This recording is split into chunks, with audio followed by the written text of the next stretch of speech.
강석호 씨, 당신의 칠순잔치가 아니라 당신의 사회적 장려식에 오신 걸 환영합니다. 화려한 그랜드 호텔 연회장. 나는 40년의 인내를. 겹겹이 두른 단정한 검은 원피스를 입고 차가운 마이크 앞에 섰습니다. 축하의 박수가 잦아들 무렵 재생 버튼을 누르자 대형 스크린에는 행복한 가족 사진 대신 지옥 같은 진실이 흐르기 시작합니다. 제주도 최고급 풀빌라에서 들려오는 낯선 여자의 웃음소리와 남편의 당황한 음성이 스피커를 통해 연회장 구석구석을 난도질합니다. 낚시하러 간다던 남편의 비겁한 변명이 무색하게 화면 가득 채워진 불륜의 물증들은 모여있던 가족들의 숨통을 막히게 합니다. 아빠를 자랑스러워하던 딸 미니가 비명을 지르며 바닥에 주저앉을 때 나는 비로소 40년간 맺힌 체증이 씻겨 내려가는 것을 느낍니다. 과연 이 무대 위에서 마지막으로 비명을 지르게 될 사람은 누구이며 내가 숨겨둔 최종 장치는 누구의 목을 겨누고 있을까요? 삶의 깊이를 아는 우리, 그 마음을 어루만질 이야기를 들려드릴게요. 시작하기 전에 구독과 좋아요, 그리고 소중한 댓글은 저에게 큰 힘이 됩니다. 아침 7시 반, 저는 늘 그래왔듯이 남편 석호의 와이셔츠를 다렸습니다. 다리미 판 위에 펼쳐진 하얀 셔츠에 증기를 뿜어내며 깃부분을 특히 신경 써서 눌러줬어요. 석호는 셔츠 깃이 빳빳하게 서 있지 않으면 기분이 나쁘다고 했거든요. 40년 동안 매일 아침 이렇게 다림질을 했습니다. 손목이 아플 때도 있었지만 그건 제게 고통이 아니었어요. 오히려 자랑스러운 일이었죠. 여보, 구두도 좀 봐줘. 거실 소파에 앉아 신문을 펼친 석호가 말했습니다. 저는 다림질을 멈추고 현관으로 가서 그의 검은색 구두를 집어들었어요. 구두약을 묻힌 천으로 정성스레 닦아냈습니다. 구두 코 부분의 작은 흠집도 놓치지 않고 문질렀죠. 이 모든 게 제 가정을 지키는 방식이었습니다. 남편이 멋지게 차려입고 나가면 사람들이 그를 보고 부인이 참 내조를 잘하시나 봐요라고 말하곤 했거든요. 그 말을 들을 때마다 가슴이 뿌듯했어요. 다음 주 금요일부터 낚시 갈 거야. 석호가 신문을 내려놓으며 말했습니다. 목소리에 묘한 들뜸이 섞여 있었어요. 사실 며칠 전부터 석호의 행동이 조금 달랐습니다. 낚시대를 닫고 또 닫더니 어제는 백화점에 다녀왔다며 쇼핑백을 들고 왔었죠. 저는 아무 말 없이 고개만 끄덕였습니다. 이번엔 큰 놈 잡아올 거야. 날씨도 딱 좋다더라.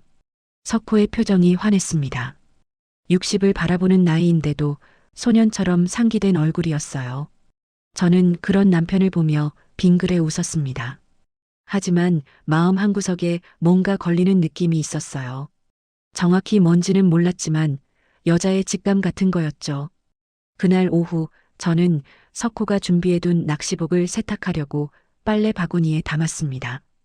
그런데 주머니에서 뭔가 바스락거리는 소리가 났어요. 혹시 중요한 서류를 넣어두고 잊은 건 아닐까 싶어서 주머니를 뒤졌죠. 손에 잡힌 건 반듯하게 접힌 종이 한 장이었습니다. 종이를 펼치는 순간 제 심장이 얼어붙었어요. 제주도 서귀포 오션뷰 풀빌라 예약 확인서. 글자들이 눈앞에서 춤을 췄습니다. 손이 떨려서 종이를 제대로 잡을 수가 없었어요. 예약 날짜는 다음 주 금요일부터 이틀간이었습니다. 석호가 낚시 간다던 바로 그날이었죠. 숙박비는 하룻밤에 200만 원이었어요. 낚시터 근처 모텔도 아니고 제주도 최고급 풀빌라라니.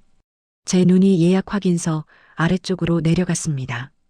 거기에는 동행인 이름이 적혀 있었어요. 이유진. 그 이름을 보는 순간 머릿속이 하얘졌습니다. 이유진. 석호가 예전에 다니던 회사 후배였어요. 몇 년 전 회식 자리에서 딱 한 번 본 적이 있었죠. 키가 크고 날씬한 여자였습니다. 그때 석호가 회사 유능한 후배라며 소개했던 기억이 났어요. 저는 종이를 움켜쥔 채 빨래실 벽에 기댔습니다. 다리에 힘이 풀려서 주저앉을 것 같았거든요. 40년이라는 세월이 한순간에 무너지는 느낌이었어요. 제가 쌓아 올린 가정에 균열이 생기고 있었습니다. 정신을 가다듬고 석호의 낚시복을 다시 살폈습니다. 옷감에서 낯선 냄새가 났어요. 장미 향이 나는 향수 냄새였죠. 제가 평생 쓰지 않는 향수였습니다. 저는 향수 냄새를 싫어하거든요. 그래서 석호도 향수를 뿌리지 않았어요. 아니, 그랬어야 했죠. 저는 석호의 여행 가방을 뒤지기 시작했습니다. 손이 떨렸지만 멈출 수가 없었어요. 가방 안쪽 주머니에서 새 속옷이 나왔습니다. 검은색 비단 재질의 화려한 레이스가 달린 속옷이었어요. 제가 석호에게 사준 속옷은 늘 흰색이나 회색면 소재였습니다.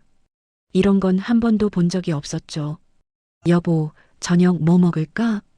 갑자기 석호의 목소리가 들렸습니다. 저는 화들짝 놀라서 속옷을 다시 가방에 쑤셔 넣었어요. 예약 확인서는 재빨리 제 앞치마 주머니에 넣었죠. 곧 차릴게요. 제 목소리가 떨렸지만 석호는 눈치채지 못한 것 같았습니다. 아니, 눈치챌 리가 없었죠. 40년 동안 제가 단 한 번도 거역한 적이 없었으니까요. 저는 늘 웃는 얼굴로 고개를 끄덕이는 아내였습니다. 저녁을 차리면서도 손이 계속 떨렸어요. 칼로 물을 썰다가 손가락을 벨 뻔했습니다. 석호는 식탁에 앉아서 태블릿으로 뭔가를 보고 있었어요. 화면을 힐끗 봤더니 제주도 맛집 정보였습니다. 낚시터 근처 식당이 아니라 서귀포 시내 고급 레스토랑이었죠. 여보, 요즘 건강은 괜찮아요?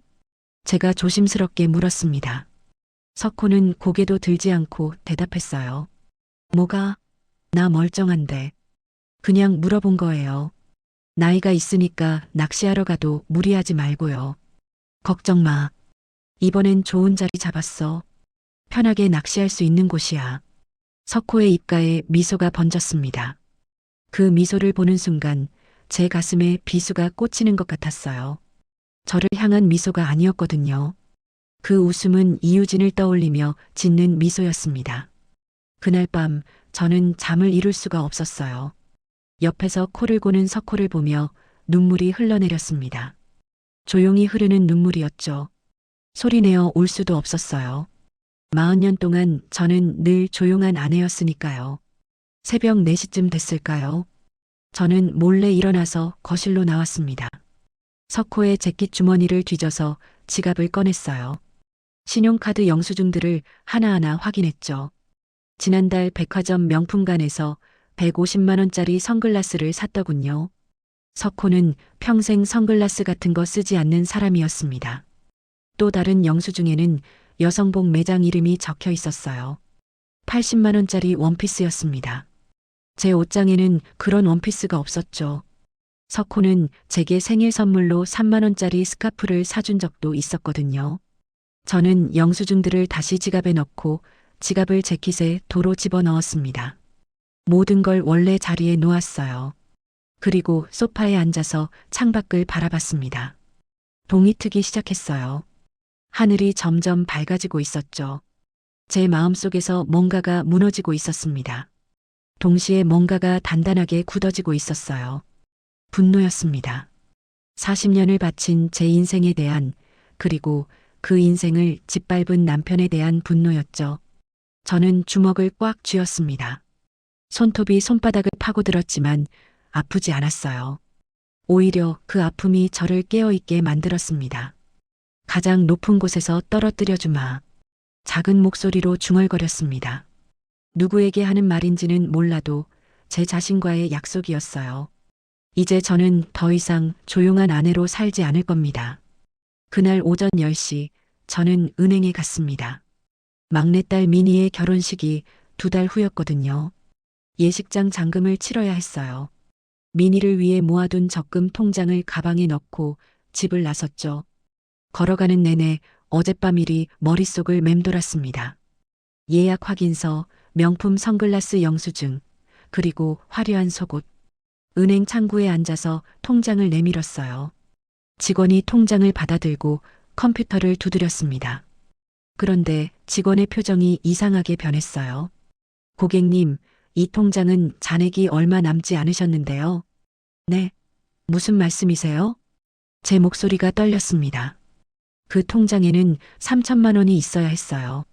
10년 동안 조금씩 모은 돈이었죠. 미니의 결혼 자금으로 쓰려고 한 푼, 두 푼 아껴서 모은 돈이었습니다. 보름 전에 2,950만 원이 인출되셨어요. 현재 잔액은 50만 원입니다. 직원이 모니터를 돌려서 보여줬어요. 화면에 찍힌 인출 날짜는 지난달 23일이었습니다. 인출자는 강석호, 제 남편이었죠. 남편분께서 급하게 쓸 곳이 있다고 하시더라고요. 공동명의 통장이라 본인 확인하고 인출해드렸습니다. 직원의 말이 귓가에서 울렸습니다. 저는 아무 말도 할 수 없었어요. 입술이 바짝바짝 말라서 혀가 움직이지 않았죠. 3천만 원. 미니의 미래를 위해 모은 돈을 석호가 가져갔다니. 그것도 보름 전에요. 제주도 풀빌라를 예약하던 바로 그 시기였습니다. 고객님, 괜찮으세요? 직원이 걱정스러운 얼굴로 물었습니다. 저는 겨우 고개를 끄덕이고 통장을 받아들었어요. 다리에 힘이 풀려서 비틀거렸지만 억지로 걸음을 옮겼죠. 은행 밖으로 나와 벤치에 주저앉았습니다. 손에 든 통장을 멍하니 바라봤어요.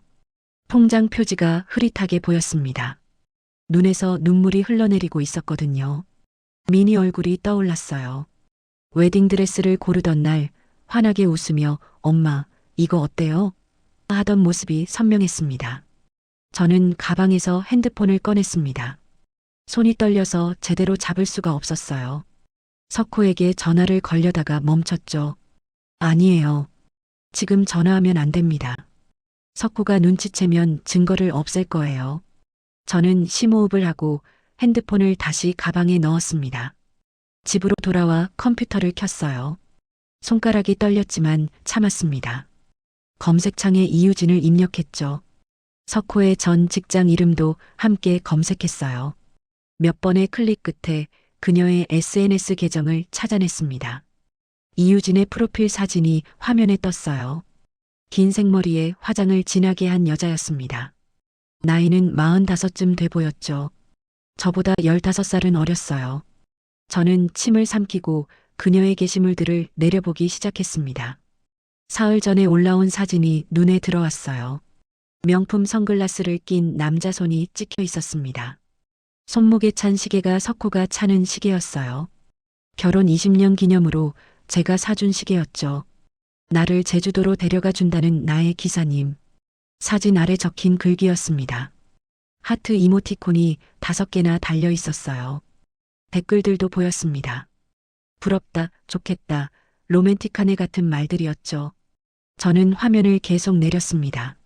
한 달 전 사진에는 고급 레스토랑에서 찍은 음식 사진이 있었어요. 오늘 저녁은 특식. 오빠 덕분에 잘 먹었어요 라는 글과 함께요. 레스토랑 이름도 적혀 있었습니다. 석호의 신용카드 명세서에서 본 식당 이름이었어요. 2달 전 사진도 있었습니다. 여자 손에 들린 목걸이였어요. 작은 다이아몬드가 박힌 은색 목걸이였죠. 첫 선물. 고마워요라는 글이 달려 있었습니다. 그 목걸이 가격은 얼마였을까요? 저는 석호에게 결혼 30년이 됐을 때 목걸이를 사달라고 한 적이 있었어요. 석호는 그런 거 뭐하러 사냐며 거절했었죠. 저는 컴퓨터 앞에서 한참을 움직이지 못했습니다. 화면 속 이유진의 행복한 표정들이 제 눈을 찔렀어요. 그 행복은 제 10년의 저축으로 미니의 결혼 자금으로 만들어진 거였습니다. 가슴이 터질 것 같았어요. 그때 핸드폰이 울렸습니다. 미니였어요. 저는 잠시 망설이다가 전화를 받았죠. 엄마, 나야. 미니야. 목소리를 최대한 밝게 내려고 애썼습니다. 하지만 떨리는 걸 감추기 어려웠어요. 엄마, 예식장에서 연락 왔는데 이번 주 안으로 잔금 입금해야 한대. 통장 괜찮지? 미니의 목소리는 들떠 있었습니다. 결혼을 앞둔 신부의 목소리였어요. 저는 입술을 깨물었습니다. 뭐라고 대답해야 할까요? 아빠가 내 결혼 자금을 다 써버렸다고 말해야 할까요? 엄마, 왜 말이 없어? 응. 통장은 괜찮아. 걱정 마. 겨우 말을 꺼냈습니다. 목소리가 갈라졌지만 미니는 눈치채지 못한 것 같았어요. 다행이다. 엄마 아빠한테도 고맙다고 전해줘. 나 이따 웨딩 촬영 가봐야 해서 나중에 또 전화할게. 그래, 조심해서 다녀와라. 전화가 끊어졌습니다. 저는 핸드폰을 바닥에 내려놨어요. 그리고 천천히 화장실로 걸어갔습니다. 문을 잠그고 변기 뚜껑을 닫은 뒤 그 위에 앉았죠. 입을 손으로 막았습니다. 그리고 소리를 죽여 울기 시작했어요. 울음소리가 새어나가면 안 됐거든요. 석호가 집에 있었으니까요. 어깨가 들썩거리고 눈물이 쏟아졌습니다. 손바닥이 눈물로 젖어들었어요. 얼마나 울었을까요? 눈물이 다 말랐을 때쯤 저는 고개를 들었습니다. 화장실 거울에 비친 제 얼굴을 봤어요. 눈이 퉁퉁 부어 있었습니다. 머리카락은 헝클어져 있었고 입술은 피가 날 정도로 물어뜯은 흔적이 있었죠. 거울 속에 제가 낯설었어요. 40년 동안 남편 뒷바라지만 하던 여자. 자식들 키우느라 제 인생은 뒤로 밀어둔 여자. 그런 제가 이렇게 무너져 있었습니다. 하지만 거울 속에 제 눈빛이 변하고 있었어요. 슬픔에서 뭔가 다른 감정으로 바뀌고 있었습니다. 분노였어요. 그리고 그 분노 너머에 차가운 결심이 자리 잡고 있었죠. 저는 세면대에 찬물을 받아 얼굴을 씻었습니다. 차가운 물이 뺨을 타고 흘러내렸어요. 수건으로 얼굴을 닦고 다시 거울을 봤죠. 이제 눈빛이 또렷했습니다. 당장 따지고 싶어. 어떻게 그럴 수 있냐고 소리치고 싶어. 혼잣말을 했어요. 하지만 그러면 안 된다는 걸 알았습니다. 지금 석호를 다그치면 그는 제주도 여행을 취소할 거예요. 그리고 돈을 어딘가에 숨길 겁니다. 아니면 이유진과 함께 더 교묘하게 제 눈을 속일 거예요. 아니야. 그를 가장 높은 곳에서 떨어뜨려야 해. 어젯밤 제가 한 다짐이 떠올랐습니다. 석호는 지금 자신이 완벽하게 숨겼다고 생각하고 있을 거예요. 제주도에 다녀와서도 아무 일 없었던 것처럼 행동하겠죠. 저를 계속 바보로 만들면서요. 저는 화장실에서 나와 컴퓨터 앞에 다시 앉았습니다. 이유진의 SNS를 캡처하기 시작했어요. 모든 사진과 글들을 하나하나 저장했습니다. 석호의 신용카드 명세서도 출력했죠. 은행 통장 거래 내역도 뽑았어요. 증거를 모으면서 제 손은 더 이상 떨리지 않았습니다. 오히려 차분해졌어요. 머릿속에서 계획이 그려지기 시작했죠. 어떻게 석호를 무너뜨릴 것인가? 어떻게 그가 쌓아 올린 모든 걸 한순간에 무너뜨릴 것인가? 그날 저녁 석호가 거실에서 텔레비전을 보고 있을 때 저는 옆에 앉았습니다. 평소처럼 자연스럽게요. 여보, 낚시 가는 거 준비물은 다 챙겼어요? 응, 다 챙겼지. 석호는 눈도 마주치지 않고 대답했어요. 텔레비전만 보고 있었죠. 제주도 날씨가 좋대요. 물고기 많이 잡아올 수 있을 거예요. 그래, 이번엔 큰 놈 잡아올 거야. 석호의 입꼬리가 올라갔습니다. 저는 그 미소를 보며 속으로 생각했어요. 당신이 잡힐 거예요, 여보. 내가 친 그물에. 하지만 겉으로는 웃으며 고개를 끄덕였습니다. 40년 동안 해온 것처럼요. 이유진의 SNS 프로필을 뒤지다가 저는 한 가지를 발견했습니다. 그녀의 팔로우 목록에 남편인 것 같은 이름을 봤어요. 한영식. 저는 그 이름을 클릭했습니다. 영식의 프로필 사진이 나타났어요. 50대 후반으로 보이는 남자였습니다. 안경을 쓴 평범한 얼굴이었죠. 최근 게시물은 3개월 전에 올린 가족여행 사진이었어요. 아내 유진과 대학생으로 보이는 아들과 함께 찍은 사진이었습니다. 행복해 보이는 가족의 모습이었죠. 저는 한참을 그 사진을 바라봤습니다. 이 남자는 알고 있을까요? 자기 아내가 제 남편과 제주도 여행을 계획하고 있다는 걸요. 아니면 저처럼 아무것도 모른 채 살고 있을까요? 프로필에서 휴대폰 번호를 찾았어요. 공개돼 있었습니다. 저는 그 번호를 메모장에 적었죠. 손이 떨렸지만 숫자를 또박또박 적어 내려갔어요. 다음 날 오전 저는 그 번호로 전화를 걸었습니다. 석호가 골프 모임 간다며 나간 직후였어요. 신호음이 3번 울렸습니다. 그리고 남자 목소리가 들렸죠. 여보세요? 한영식 씨 맞으시죠? 네, 그런데 누구시죠? 목소리가 경계하는 톤이었어요. 당연했죠. 모르는 번호에서 걸려온 전화였으니까요. 제 이름은 임순자입니다. 당신 부인 이유진 씨와 관련해서 할 말이 있어요. 뭐라고요? 무슨 보이스피싱 아니에요? 영식의 목소리가 날카로워졌습니다. 전화를 끊으려는 기색이 느껴졌어요. 저는 서둘러 말했습니다. 지금 문자로 사진 한 장 보내드릴게요. 보시고 다시 전화 주세요. 꼭이요. 전화를 끊고 풀빌라 예약 확인서 사진을 보냈습니다. 동행인 이름이 선명하게 찍힌 사진이었어요. 이유진, 강석호. 두 사람의 이름이 나란히 적혀 있었죠. 5분쯤 지났을까요? 전화가 걸려왔습니다. 같은 번호였어요. 이게 대체 뭡니까? 영식의 목소리는 떨리고 있었습니다. 분노와 당혹감이 섞인 목소리였어요. 제 남편 강석호와 당신 부인이 다음 주 금요일 제주도로 여행을 갑니다. 1박 200만 원짜리 풀빌라를 예약했어요. 말도 안 돼요. 우리 집사람이 그럴 리가 없어요. 영식이 부인했지만 목소리에 확신이 없었어요. 이미 마음 한구석에서는 믿고 있는 것 같았죠. 만나서 얘기하죠. 증거가 더 있어요. 저는 조용히 말했습니다. 영식은 한참을 침묵하더니 대답했어요. 어디서 만날까요? 우리는 집 근처 낡은 카페에서 만나기로 했습니다. 그날 저녁 8시였어요. 비가 내리는 밤이었죠. 카페에 먼저 도착해 구석 자리에 앉았습니다. 창밖으로 빗줄기가 보였어요. 거리에 가로등 불빛이 빗물에 반짝였습니다. 10분쯤 지나서 영식이 들어왔어요. 그는 생각보다 초췌해 보였습니다.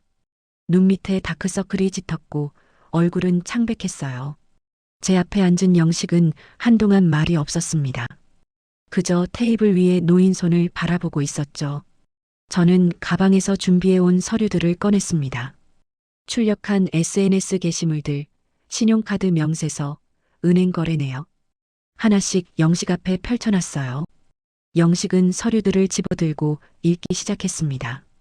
한 장, 두 장 넘길 때마다 그의 얼굴이 굳어갔어요. 손이 미세하게 떨리고 있었죠. 이게 다 진짜입니까? 네. 제가 직접 확인한 거예요. 영식이 고개를 떨구었습니다.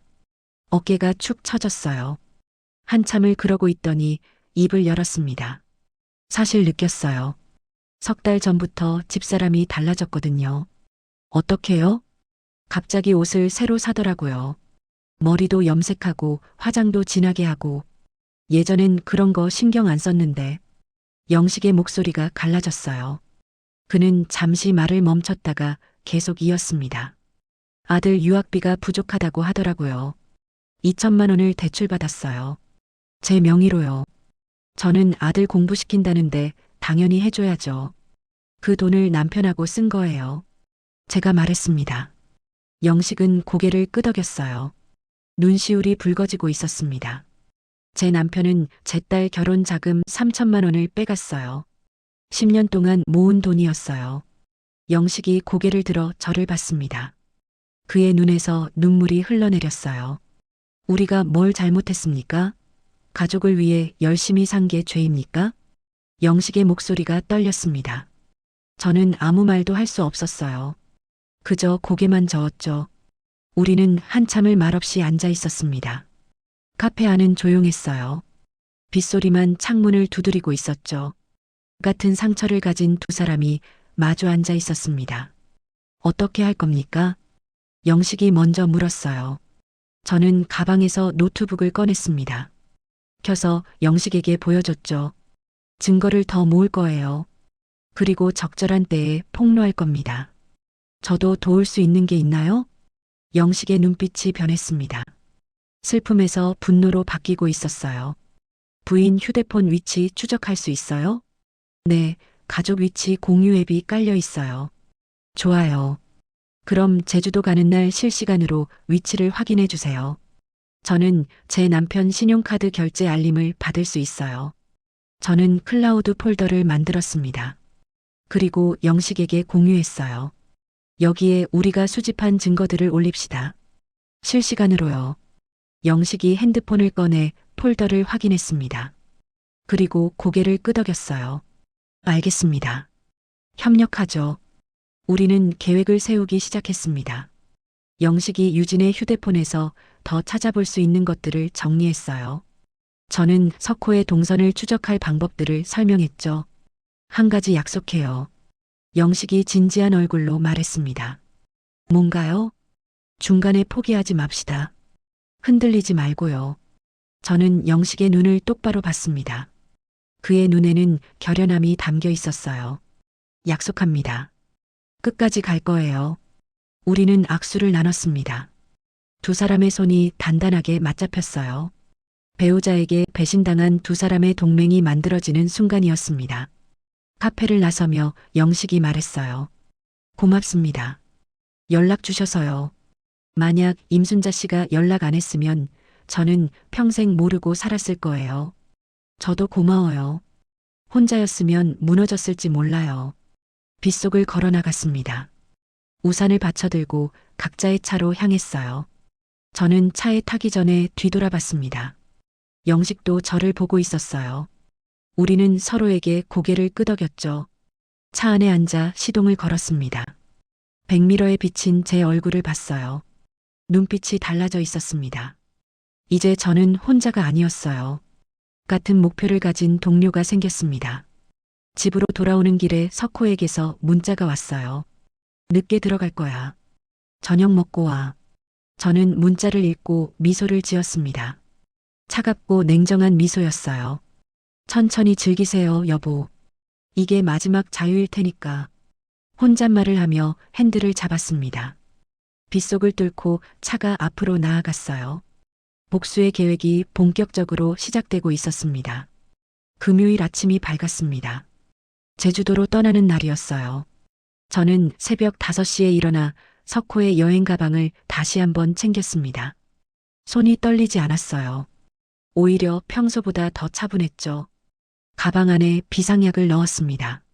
소화제, 두통약, 파스까지요. 석호가 좋아하는 견과류 과자도 챙겨 넣었어요. 지퍼를 잠그면서 생각했습니다. 이게 마지막 내조가 될 거라고요. 여보, 벌써 일어났어? 석호가 침실에서 나왔습니다. 머리가 헝클어진 채였지만 표정은 밝았어요. 들뜬 기색이 역력했죠. 네, 당신 짐 챙기려고요. 약이랑 간식 넣어뒀어요. 고마워. 역시 당신이야. 석호가 제 어깨를 툭 쳤습니다. 가볍게요. 마치 오랜 동료에게 하듯이요. 제 가슴이 철렁 내려앉았지만 표정은 변하지 않았어요. 아침은 뭐 먹을래요? 아니, 공항에서 먹을게. 일찍 출발해야 해서. 석호는 서둘러 세수를 하고 옷을 갈아입었습니다. 새로 산 남색 셔츠를 입었어요. 제가 한 번도 본 적 없는 옷이었죠. 아마 이유진을 위해 산 거겠죠. 그럼 조심해서 다녀와요. 고기 많이 잡아오고요. 저는 환하게 웃으며 말했습니다. 거울을 보지 않아도 알 수 있었어요. 제 얼굴에 어떤 표정이 떠 있는지요. 40년 동안 연습한 미소였으니까요. 그래, 큰 놈 잡아올게. 석호가 가방을 들고 현관으로 향했습니다. 저는 따라가서 현관문을 열어줬어요. 석호가 구두를 신는 동안 제가 신발 주걱을 건넸죠. 여보, 정말 잘 다녀와요. 응, 이틀이면 와. 걱정 마. 석호가 문을 나섰습니다. 저는 문 앞에 서서 손을 흔들었어요. 석호가 차에 타서 시동을 거는 게 보였죠. 차가 골목을 빠져나갈 때까지 손을 흔들었습니다. 차가 완전히 사라진 뒤에야 손을 내렸어요. 그리고 천천히 현관문을 닫았습니다. 문이 닫히는 소리가 유난히 크게 들렸죠. 저는 거실 한가운데 섰습니다. 그리고 바닥에 침을 뱉었어요. 평생 한 번도 해본 적 없는 행동이었습니다. 하지만 그 순간 참을 수가 없었어요. 40년의 분노가 침과 함께 나왔습니다. 핸드폰을 꺼내 영식에게 문자를 보냈어요. 출발했어요. 곧바로 답장이 왔습니다. 우리 집사람도 나갔습니다. 위치 추적 시작합니다. 저는 소파에 앉아 노트북을 켰습니다. 클라우드 폴더를 열었어요. 영식이 실시간으로 올리는 유진의 위치가 보였습니다. 김포공항 방향으로 이동하고 있었죠. 제 핸드폰에는 석호의 신용카드 알림이 설정돼 있었어요. 오전 9시 30분 첫 알림이 왔습니다. 김포공항 주차장 결제였어요. 10시 15분 두 번째 알림이 왔습니다. 제주공항 렌터카 업체였죠. 고급 세단을 빌렸더군요. 하루 렌트비가 25만 원이었습니다. 영식에게서 사진이 올라왔어요. 유진의 휴대폰 위치를 캡처한 거였습니다. 제주공항이었죠. 석호와 같은 시간, 같은 장소에 있었습니다. 저는 심호흡을 했어요. 증거가 하나씩 쌓여가고 있었습니다. 오후 2시쯤 석호에게서 전화가 왔습니다. 저는 잠시 망설이다가 받았어요. 여보세요? 나야. 잘 도착했어. 석호의 목소리는 여유로웠습니다. 바람 소리가 들렸어요. 낚시는 어때요? 아직 시작 안 했어.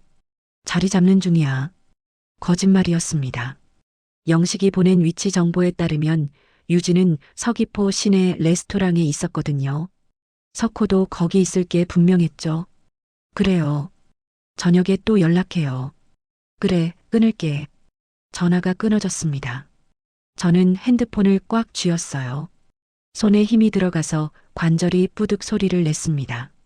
저녁 9시 저는 석호에게 영상 통화를 걸었어요. 일부러요. 계획의 일부였죠.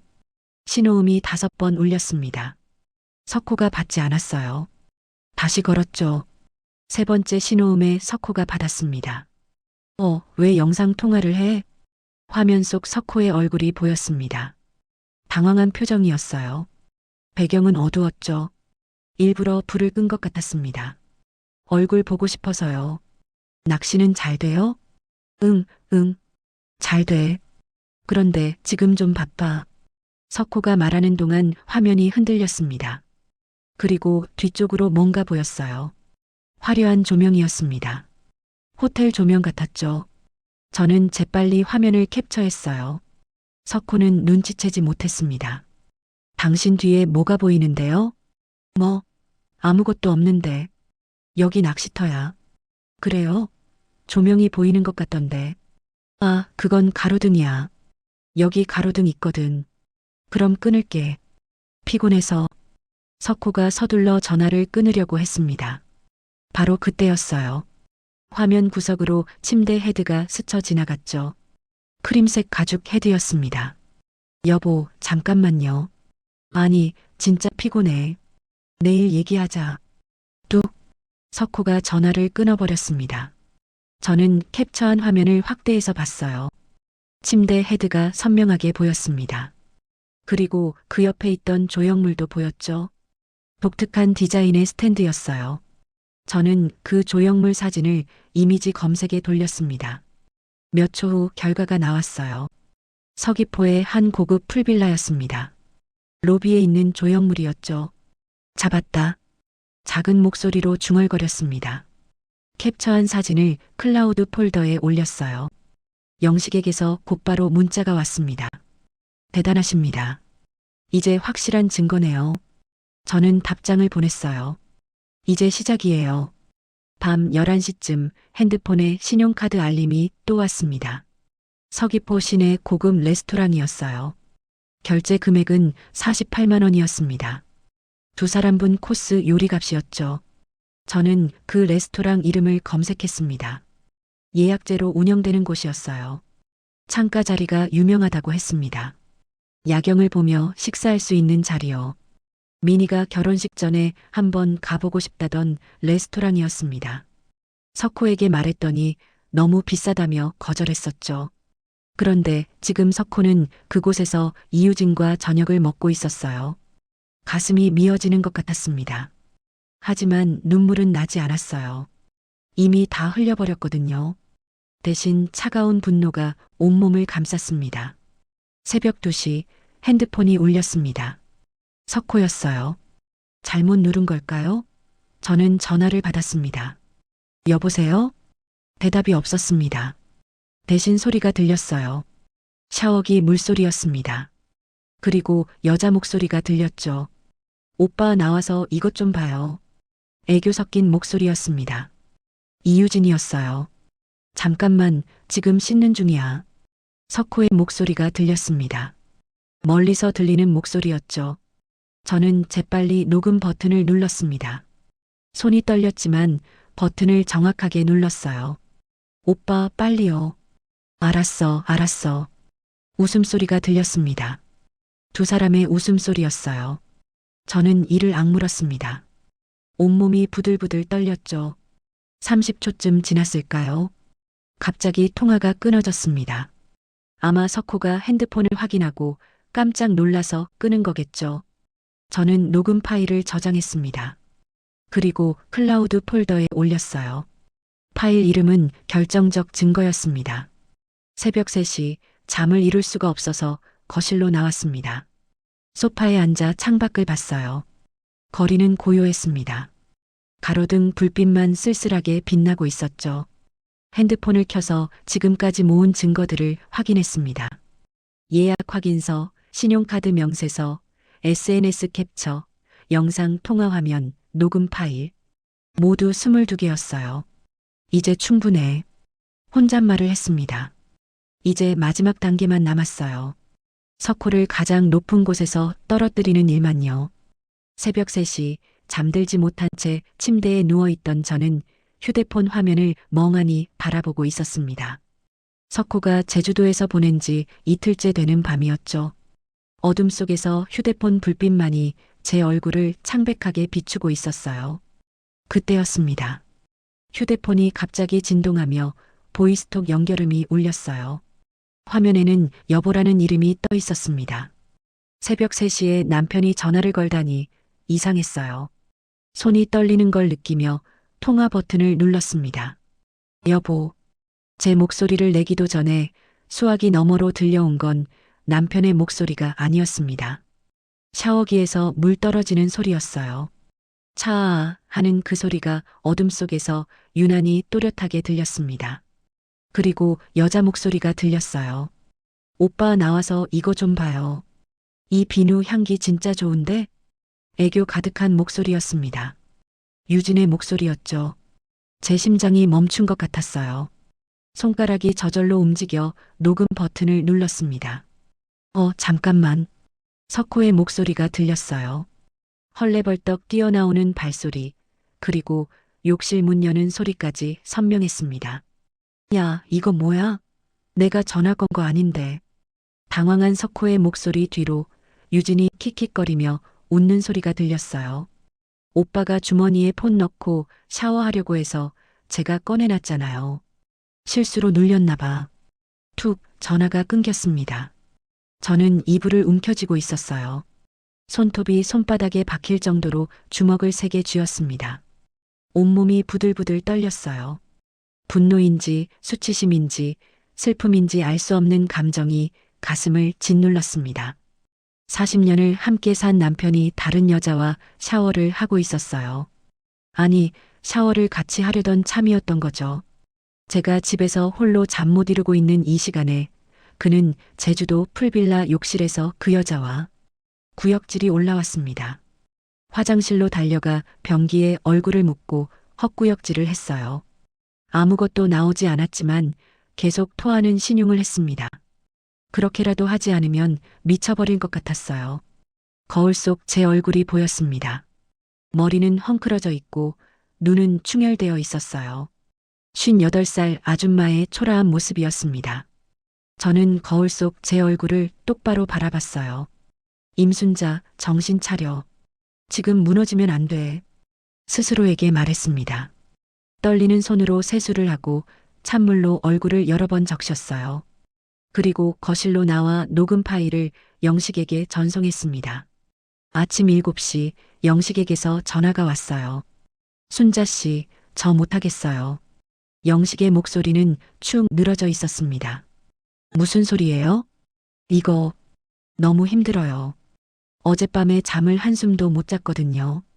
계속 생각이 나요.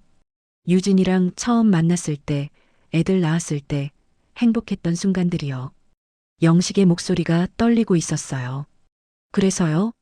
제 목소리는 차갑게 나왔습니다. 순자 씨는 안 그래요? 저는 자꾸 미련이 생겨요. 유진이도 잘못했지만 제가 부족했던 것도 있잖아요. 돈도 별로 못 벌고 로맨틱하지도 못하고. 영식 씨, 저는 한숨을 크게 내쉬었습니다. 영식이 흔들리는 건 어느 정도 예상했던 일이었어요. 남자들은 이럴 때 약해지죠. 특히 자기 자신을 탓하기 시작하면요. 영식 씨, 그럼 영식 씨가 돈을 많이 벌고 로맨틱했으면 유진 씨가 바람 안 폈을까요? 그건 아니에요. 그 사람은 어차피 바람 폈을 거예요. 우리 잘못이 아니에요. 영식이 한참 동안 말이 없었어요. 수화기 너머로 그의 거친 숨소리만 들렸습니다. 근데 순자 씨, 이렇게 복수하면 애들이 상처받잖아요. 아빠가 그런 사람이었다는 걸 알게 되면. 영식 씨, 저는 참지 못하고 소리를 높였습니다. 새벽 3시에 제가 받은 전화 녹음 들으셨죠? 샤워하는 소리, 유진 씨가 오빠라고 부르는 목소리요. 그거 들으면서 영식 씨는 뭘 느꼈어요? 그건 제 딸 민희는 이번 주말에 결혼해요. 근데 그 결혼 자금 3천만 원을 석호가 다 써버렸어요. 유진 씨랑 제주도 가는데 쓴 거예요. 영식 씨 아드님 유학비도 마찬가지잖아요. 우리 애들 미래를 팔아서 저 두 사람이 즐긴 거예요. 이건 복수가 아니에요. 정의를 바로잡는 거예요. 우리 애들한테 진실을 알려주고 잘못한 사람이 대가를 치르게 하는 거라고요. 영식이 한참 동안 말이 없었어요. 수화기 너머로 그가 한숨 쉬는 소리가 들렸습니다. 순자 씨, 근데 정말 이렇게까지 해야 할까요? 그냥 조용히 이혼하고. 영식 씨, 이대로 덮으면 애들한테 뭐라고 말할 거예요? 엄마 아빠가 너희 돈 가지고 놀았지만 그냥 참고 살기로 했어라고요? 그게 교육이에요? 제 목소리가 떨렸습니다. 감정이 북받쳐 올랐어요. 우리가 뭘 잘못했어요? 돈을 못 벌어서요? 로맨틱하지 못해서요? 그게 바람필 이유가 돼요? 우리도 똑같이 힘들었어요. 근데 우리는 참고 가족 지키려고 노력했잖아요. 긴 침묵이 흘렀습니다. 그러다 영식이 한숨을 길게 내쉬었어요. 알겠어요. 계속하죠. 순자 씨 말이 맞아요. 잘 생각하셨어요. 전화를 끊고 저는 소파에 주저앉았습니다. 사실 영식을 설득하면서도 제 자신을 설득하고 있었어요. 가끔 이런 생각이 들었거든요. 그냥 조용히 이혼하고 끝내면 안 될까? 하는 생각이요. 하지만 아니에요. 석호는 반드시 대가를 치러야 합니다. 그날 오후 저는 시댁 큰어머니께 전화를 드렸어요. 어머님, 저 순자예요. 아이고, 순자야. 무슨 일이요? 어머님, 석호 고이연을 다음 주 토요일로 당기려고 해요. 석호 생일이 아직 한 달 남았는데? 네, 근데 석호 씨가 요즘 몸이 안 좋아 보여서요. 미리 가족들 다 모아서 축하해주고 싶어서요. 깜짝 파티로 준비하려고요. 아이고, 그래. 그럼 내가 종친회장님한테도 연락하고 친척들한테도 다 알려야겠네. 네, 어머님. 호텔 연회장도 제가 예약했어요. 꼭 오셔야 해요. 전화를 끊고 저는 친척들에게 일일이 연락을 돌렸습니다. 사돈댁에도 연락했어요. 모두 기뻐하며 꼭 참석하겠다고 했습니다. 마지막으로 석호에게 문자를 보냈어요. 여보, 다음 주 토요일 저녁 7시에 그랜드 호텔로 와요. 당신 고생한 거 알아서 깜짝 선물 준비했어요. 정장 입고 오세요. 문자를 보내고 나서 저는 휴대폰을 꽉 쥐었습니다. 손에서 땀이 났어요. 강석호, 당신을 가장 높은 곳으로 올려놓을 거예요. 그리고 그곳에서 당신을 떨어뜨릴 거예요. 모두가 보는 앞에서요. 그날 밤 저는 컴퓨터 앞에 앉아서 영상 편집을 시작했습니다. 결혼식 사진, 아이들 돌잔치, 가족여행 사진들을 시간 순서대로 배치했어요. 행복했던 40년의 기록이었습니다. 그리고 그 사이사이에 증거 자료들을 끼워 넣었어요. 풀빌라 예약 확인서, 석호의 신용카드 결제 내역, 유진의 SNS 게시물, 새벽 전화 녹음 파일까지요. 편집하면서 눈물이 계속 났어요. 행복했던 순간들을 보면서 이게 다 거짓이었나 싶었거든요. 하지만 손은 멈추지 않았습니다. 클릭 한 번, 클릭 한 번이 복수의 칼날을 갈아나가는 과정이었어요. 새벽 5시가 되어서야 영상이 완성되었습니다. 재생 버튼을 눌렀어요. 화면에는 행복한 가족 사진들이 흐르다가 갑자기 풀빌라 예약 확인서가 크게 떴습니다. 그리고 낚시 여행의 진실이라는 자막과 함께 증거 사진들이 이어졌어요. 마지막에는 새벽 전화 녹음이 흘러나왔습니다. 유진의 목소리, 석호의 당황한 목소리가 연회장 스피커를 통해 울려 퍼질 모습이 그려졌어요. 저는 영상 파일을 USB에 저장하고 그것을 서랍 깊숙이 넣어뒀습니다. 토요일 당신의 고이연이 당신의 사회적 장례식이 될 거예요. 강석호. 금요일 오후 3시 석호가 제주도에서 돌아왔습니다. 현관문이 열리는 소리에 저는 재빨리 거실 소파에 앉았어요. 손에는 뜨개질 바늘을 들고 있었습니다. 평소와 똑같은 모습이었죠. 다녀왔어. 석호의 목소리는 밝았어요. 여행이 즐거웠나 봅니다. 저는 고개를 들어 미소를 지었습니다. 어머 여보, 고기 많이 잡았어요? 아, 그게 물때가 안 맞아서 별로 못 잡았어. 석호는 멋쩍게 웃으며 머리를 극적였어요. 거짓말하는 모습이 너무나 자연스러웠습니다. 40년을 함께 산 남편이 제 눈을 똑바로 보며 거짓말을 하고 있었어요. 그래도 재미있었어요? 응, 뭐 바람도 쐬고 좋았지. 석호는 가방을 열더니 작은 상자 하나를 꺼냈습니다. 이거 당신 주려고 샀어. 상자 안에는 진주 목걸이가 들어 있었어요. 하지만 아주 싸구려였습니다. 인터넷에서 10,000원이면 살 수 있는 그런 가짜 진주였죠. 석호는 유진한테는 200만 원짜리 풀빌라를 예약하면서 저한테는 10,000원짜리 목걸이를 사온 거예요. 어머, 고마워요. 저는 목걸이를 받아 목에 걸었습니다. 거울을 보며 활짝 웃었어요. 예쁘네요. 여보 안목이 좋아. 그래, 마음에 들어. 석호가 뿌듯한 표정을 지었습니다. 저는 거울 속에서 석호의 얼굴을 바라봤어요. 속으로 생각했습니다. 이게 당신 목에 걸릴 올감이에요. 강석호. 아, 참. 다음 주 저녁 7시에 그랜드 호텔로 가요. 제가 깜짝 선물 준비했어요. 무슨 선물? 비밀이에요. 가면 알아요. 정장 입고 오세요. 석호는 의아한 표정을 지었지만 곧 웃으며 고개를 끄덕였어요. 알았어, 알았어. 그날 밤 석호는 피곤하다며 일찍 잠들었습니다. 저는 석호의 코 고는 소리를 들으며 침대에 누워 있었어요.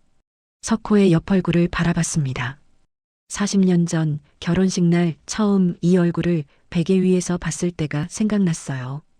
그때는 이 사람과 평생을 함께하겠다는 다짐이 가슴 가득했었죠. 아이를 낳고 힘든 시절을 함께 버티며 여기까지 왔습니다. 근데 이제 이 얼굴이 낯설었어요. 이 사람이 누군지 모르겠다는 생각이 들었습니다. 저는 조용히 일어나 거실로 나왔어요. 컴퓨터를 켜고 영식에게 메시지를 보냈습니다. 내일이에요. 준비 다 됐죠? 곧 답장이 왔어요. 네, 제가 확보한 유진 휴대폰 문자 내역이랑 통화 녹음 파일 다 정리했어요. 내일 연회장에서 봐요. 저는 USB를 꺼내 들고 한참 바라봤습니다. 이 작은 것 안에 석호의 인생이 들어 있었어요. 아니, 석호가 스스로 무너뜨린 인생의 기록이 들어 있었죠. 다음 주 토요일 아침, 저는 평소보다 일찍 일어났습니다. 석호의 정장을 다려주고 구두를 닦아줬어요. 마지막으로 해주는 아내의 역할이었습니다. 여보, 오늘 뭐 하는 거야? 왜 이렇게 정성스럽게 챙겨줘? 석호가 의아해하며 물었어요. 그냥요.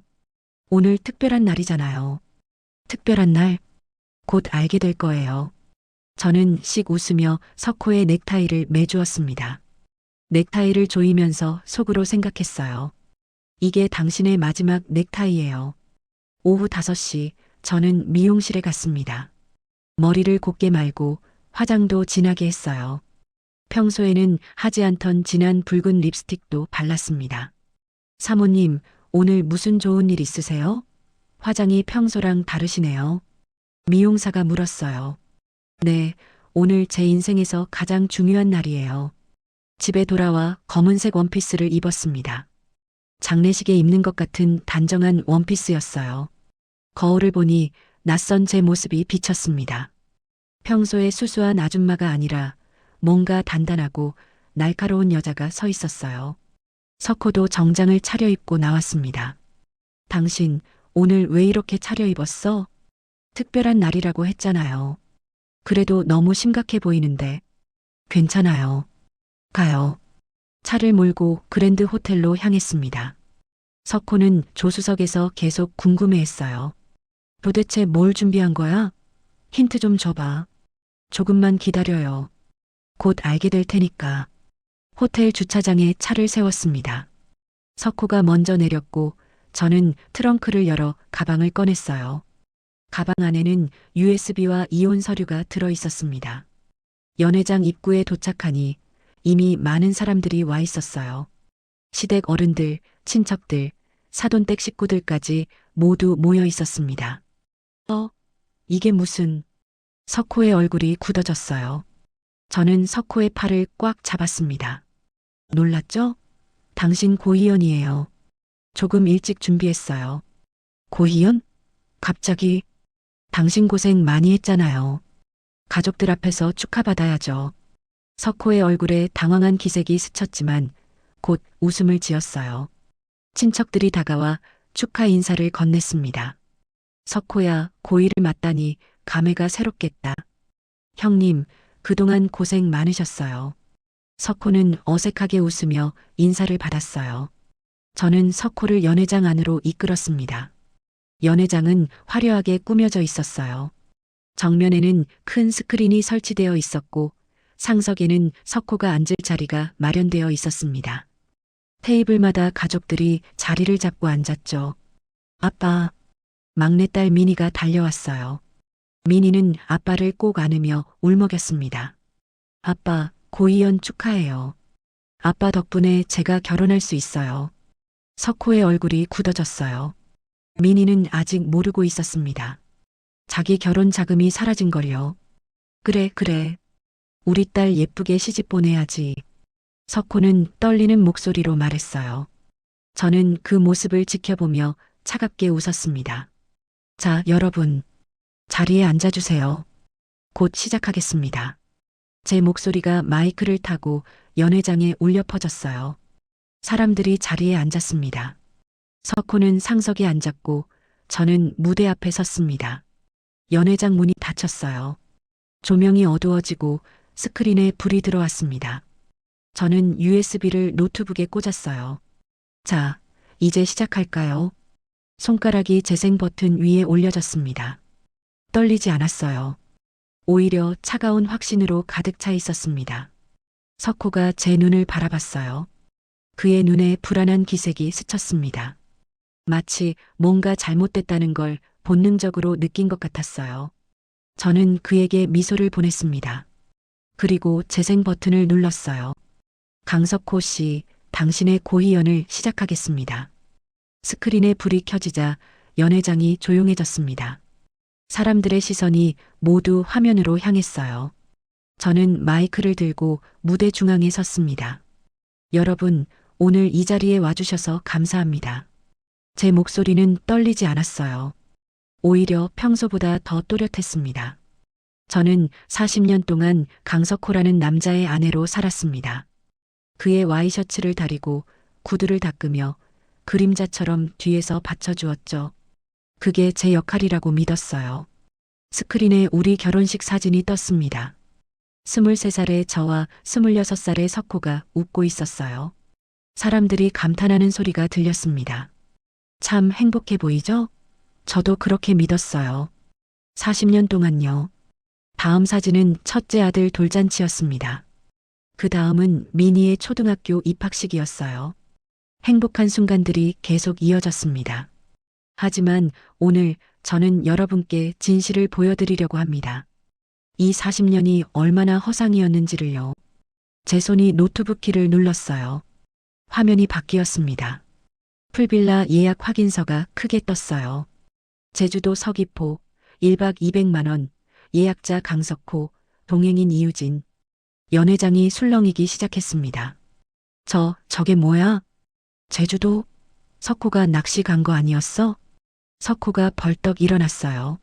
얼굴이 하얗게 질렸습니다. 순자야, 이게 무슨... 앉으세요, 강석호 씨. 아직 끝나지 않았어요. 제 목소리는 차가웠습니다. 석호는 다리에 힘이 풀린 듯 다시 주저앉았어요. 다음 화면에는 신용카드 결제 내역이 떴습니다. 200만 원짜리 풀빌라, 80만 원짜리 레스토랑, 50만 원짜리 선물 구매. 모두 제주도에서 이틀 동안 쓴 돈이었어요. 낚시 여행치고는 돈을 많이 쓰셨네요. 강석호 씨. 제 목소리에 비웃음이 섞여 나왔습니다. 그 다음 화면에는 유진의 SNS 게시물이 떴어요.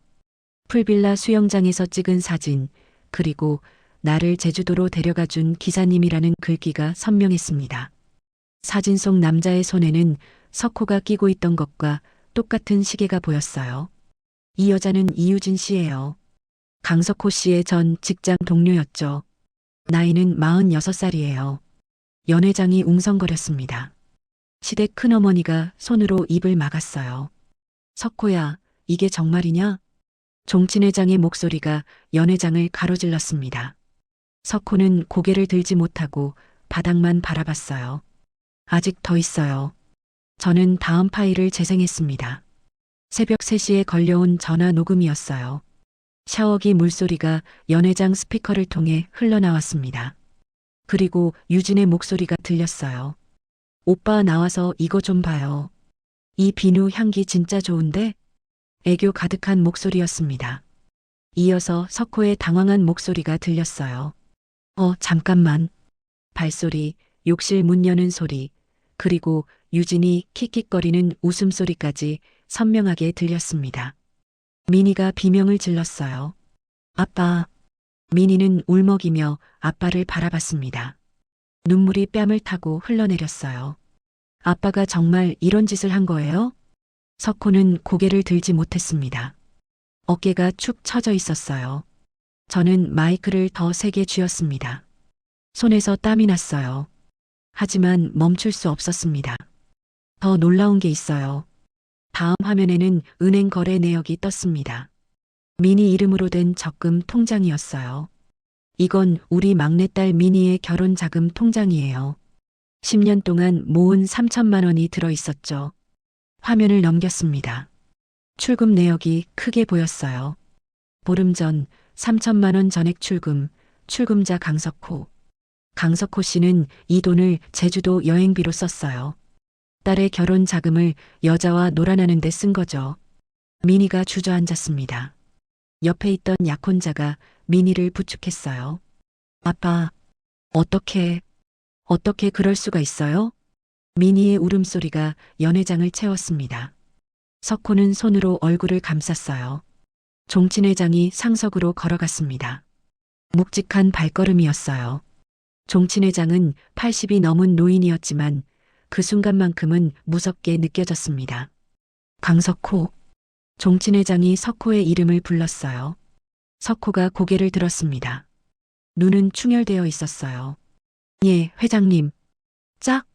종친회장의 손바닥이 석호의 뺨을 후려쳤습니다. 연회장이 순간 조용해졌어요. 석호의 고개가 옆으로 꺾였습니다. 이 망할 놈아. 집안 망신을 시키는 게 아니라 조상 얼굴에 먹칠을 하는구나. 종친회장의 목소리가 떨렸어요. 분노보다는 실망에 가까운 목소리였습니다. 너는 오늘부로 우리 문중에서 파문이다. 제사에도 오지 마라. 가족 모임에도 얼씬도 하지 마라. 석호의 형들도 자리에서 일어났습니다. 둘째 형이 다가와 석호의 멱살을 잡았어요. 이 새끼야, 내가 어떻게 이럴 수가 있냐? 어떻게? 석호는 아무 말도 하지 못했습니다.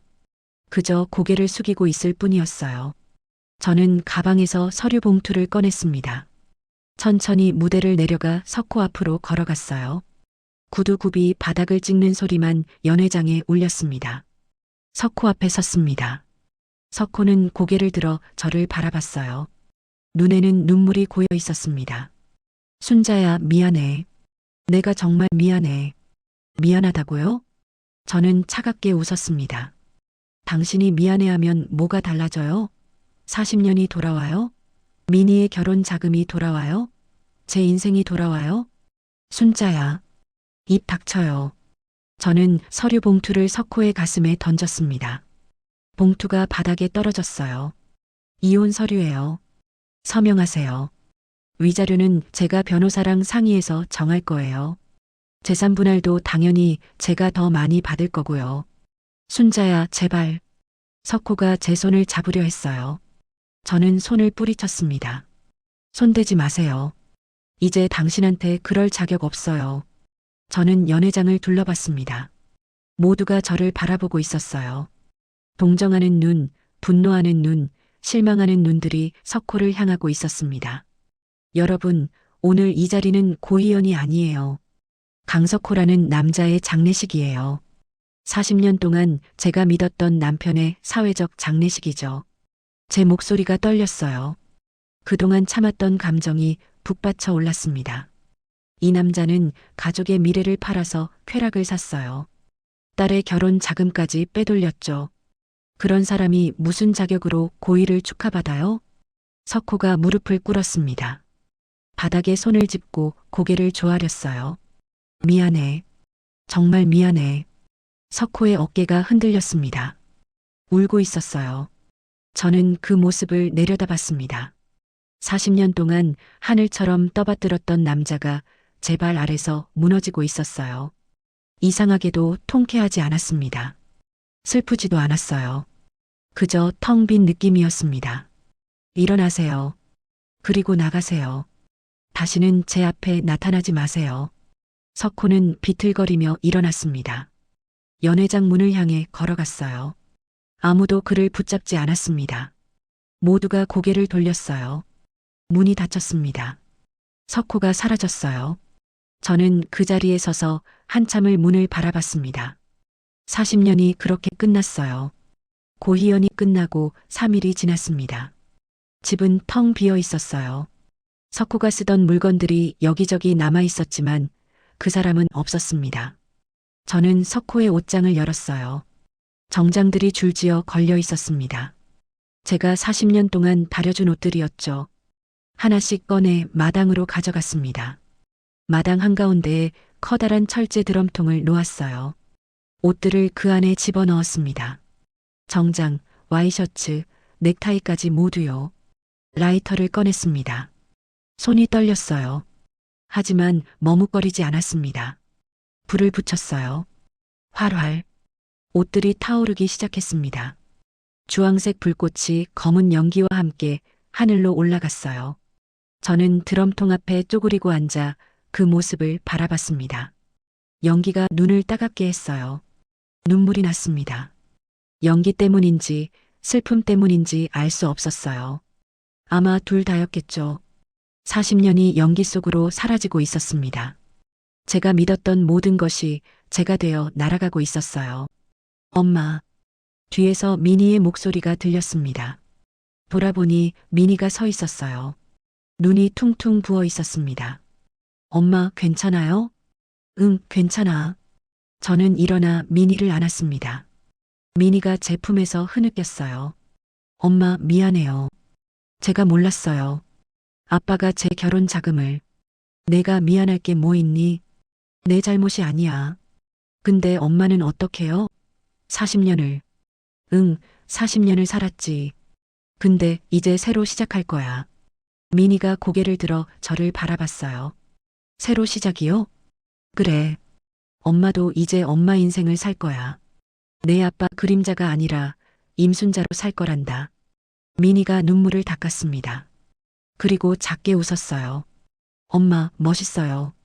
이틀 뒤 변호사 사무실에 갔습니다. 영식도 와 있었어요. 우리는 각자의 이혼 소송을 준비하고 있었습니다. 순자 씨, 증거가 확실해서 위자료랑 재산 분할에서 유리할 거예요. 변호사가 말했습니다. 석호 씨 측에서는 합의를 원하던데 어떻게 하시겠어요? 합의는 안 해요. 법정까지 가서 제대로 끝낼 거예요. 제 목소리는 단호했습니다. 영식도 고개를 끄덕였어요. 저도 마찬가지예요. 유진이가 사과 문자를 계속 보내는데 답장도 안 하고 있어요. 변호사가 서류를 정리하며 말했습니다. 두 분 다 잘 생각하셨어요. 이런 경우는 끝까지 가는 게 맞아요. 사무실을 나서는데 영식이 말했어요. 순자 씨, 커피 한 잔 할래요? 그럴까요? 근처 카페에 앉았습니다. 창밖으로 가을 햇살이 들어왔어요. 따뜻했습니다. 순자 씨 덕분에 제가 정신 차렸어요. 영식이 커피잔을 들며 말했습니다. 저 혼자였으면 유진한테 넘어갔을 거예요. 한 번만 용서해 달라는 말이에요. 저도 비슷했어요. 가끔 생각했거든요. 그냥 조용히 넘어갈까 하고요. 근데 안 그러셔서 다행이에요. 우리 애들이 봤잖아요. 잘못한 사람이 대가를 치르는 걸요. 영식의 얼굴에 평온함이 있었어요. 처음 만났을 때의 절망적인 표정은 사라졌습니다. 앞으로 어떻게 지내실 거예요? 영식이 물었어요. 글쎄요. 일단 작은 집으로 이사 갈 거예요. 큰 집은 필요 없더라고요. 저도요. 아들이랑 둘이 살 작은 아파트 알아보고 있어요. 우리는 잠시 말없이 커피를 마셨습니다. 편안한 침묵이었어요. 순자 씨, 네. 우리 다시는 만나지 말아요. 영식이 웃으며 말했습니다. 왜요? 친구처럼 지내면 안 돼요? 아니에요. 우리가 만나면 자꾸 그 일이 생각날 거예요. 서로한테 상처만 될 거예요. 영식의 말이 맞았어요. 우리는 고통을 나눈 동맹이었지만 그 고통이 우리를 묶어둘 필요는 없었습니다. 알겠어요. 그럼 오늘이 마지막이네요. 네, 마지막이에요. 순자 씨 앞날에 행복만 가득하길 바랄게요. 영식 씨도요. 우리는 악수를 나눴습니다. 그리고 각자의 길로 걸어갔어요. 한 달 후, 저는 작은 빌라로 이사했습니다. 15평짜리 작은 집이었어요. 예전 집의 3분의 1도 안 되는 크기였죠. 하지만 저는 이 집이 좋았습니다. 여기엔 석호의 흔적이 하나도 없었거든요. 베란다에 작은 화단을 만들었어요. 꽃씨를 심었습니다. 장미, 펜지, 데이지를 심었어요. 석호는 빨간 장미를 싫어했었죠. 촌스럽다고요. 그래서 저는 빨간 장미를 제일 많이 심었습니다. 매일 아침 일어나면 화단에 물을 줬어요. 작은 새싹들이 돋아나는 걸 보면 신기했습니다. 생명이 자라나는 모습이 아름다웠어요. 어느 날 아침 미니가 약혼자와 함께 찾아왔습니다. 엄마, 이거 드려요. 미니가 봉투를 내밀었어요. 열어보니 돈이 들어 있었습니다. 이게 뭐니? 결혼 자금이요. 준혁이 오빠 부모님이 보태주셔서 모았어요. 엄마가 법정에서 받아서 준 돈이랑 합치면 결혼식 올릴 수 있어요. 아이고, 우리 딸. 저는 미니를 꼭 안았습니다. 미니의 약혼자 준혁이 말했어요. 어머님, 저희 결혼식에 꼭 오세요. 어머님이 계셔야 의미가 있어요. 고맙구나, 준혁아. 미니의 결혼식은 2달 뒤였습니다. 저는 옅은 분홍색 한복을 입고 갔어요. 오랜만에 화장도 제대로 했습니다. 식장에서 미니가 웨딩드레스를 입고 나왔어요. 아름다웠습니다. 제 딸이 이렇게 예쁜지 몰랐어요. 하지만 신부 입장 음악이 나왔을 때 미니는 혼자 걸어갔습니다. 아버지가 없었거든요. 저는 그 모습을 보며 눈물을 흘렸어요. 식이 끝나고 미니가 다가왔습니다. 엄마, 울지 마세요. 미안해, 미니야. 내 아빠가. 아니에요, 엄마. 전 괜찮아요. 엄마가 있으니까요. 미니가 제 손을 꼭 잡았습니다. 엄마가 그날 용기 내주셔서 고마워요. 엄마 덕분에 전 진실을 알았고 제대로 된 선택을 할 수 있었어요.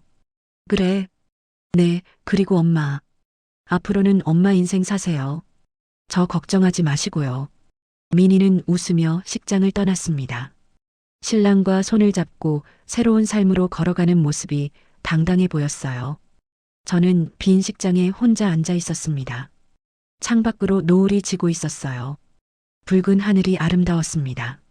나는 더 이상 피해자가 아니에요. 속으로 중얼거렸습니다. 나는 내 인생의 감독이에요. 내가 쓰고 내가 연출하는 영화의 주인공이죠. 집으로 돌아오는 길 석양을 바라봤습니다. 지는 해가 아름다웠어요. 끝이 아니라 새로운 시작처럼 느껴졌습니다. 집에 도착해 베란다로 나갔습니다. 화단의 장미가 활짝 피어 있었어요. 빨간 장미였습니다. 저는 장미를 쓰다듬으며 웃었습니다. 58배 나이에 다시 시작하는 인생이었지만 두렵지 않았어요. 오히려 설렜습니다. 이제부터는 제가 하고 싶은 대로, 제가 원하는 대로 살 테니까요. 임순자의 인생 막이 올랐습니다. 이야기는 끝났지만 여운은 오래도록 마음에 남기를. 오늘도 함께 해주셔서 감사합니다. 구독과 좋아요, 그리고 여러분의 감상을 댓글로 남겨주시면 더 많은 이야기로 찾아오겠습니다.